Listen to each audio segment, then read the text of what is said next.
கர்த்தர் நல்லவர் என்பதை ருசித்து பாருங்கள்னு சொல்லி சங்கீதம் 34 சொல்லப்பட்டிருக்கு. ஆனா கர்த்தருடைய வார்த்தையை நம்ம டேஸ்ட் பண்ணும் பொழுதுதான் கர்த்தர் எப்படிப்பட்டவர் என்று நமக்கு தெரியும். அல்லேலூயா, அல்லேலூயா.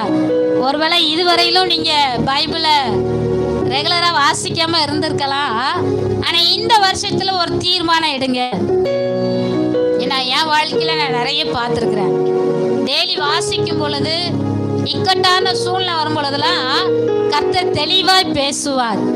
அந்த வார்த்தை என்னை தைரியப்படுத்திருக்கிறது, என்னை உற்சாகப்படுத்திருக்கிறது, என்னை நம்பிக்கைக்குள்ளாக கொண்டு வந்திருக்கிறது.